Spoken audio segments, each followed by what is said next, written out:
хүүхд багчууд маань сайн мэднэ, зөвчүүд сайн мэднэ, гацуурхан гэдэг. Одоо энэ бол манай телевизийн бас бүтээл юм. Монголын үндэсний телевизэн биш тийм ээ Зашима гэж хамгийн анх дуусан хүн нь энэ сууж байгаа байхгүй. Тийм. Одоогоос яг 38 жилийн өмнө баха.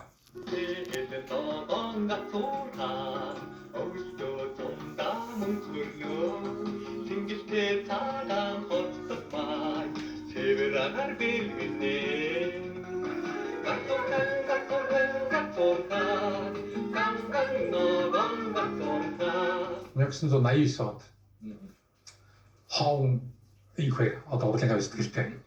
Уг чиний хүрээдэр харааж өдөр хүрээдэр идэхгүй. Яг ч чи нэг хүүхдийн киноны дуу дуулаад. Чиний партнер байв энд ирсэн. Юу партнер вэ? Нэг охинтой чи дуулна. Юу яриад байгаа юм бэ? Дүү юм уу чи бараг л дүү идэх юм.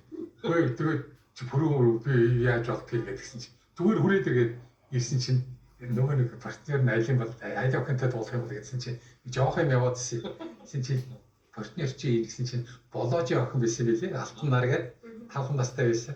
Тэгээд би тэр охинтой дууссан. Одоо хинтээ дуусах нь үү? Тэгээ өнөөдөр 38 жилийн дараа ариун мөч ингээд айгүй хөөрхөө.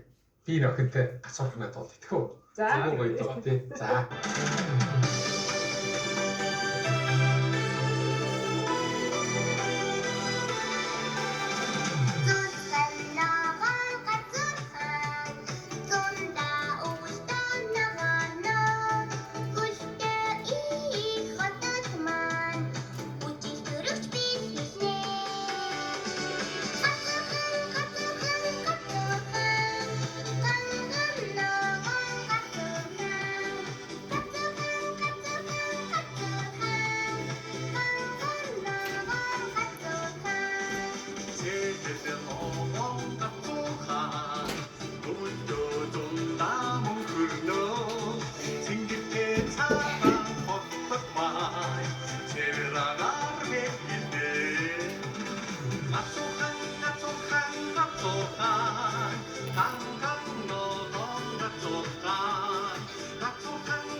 Таны уран бүтээлүүд дотроос энэ төрсөн нутгийн бараа гэдэг дуун дээр бас ярих гэж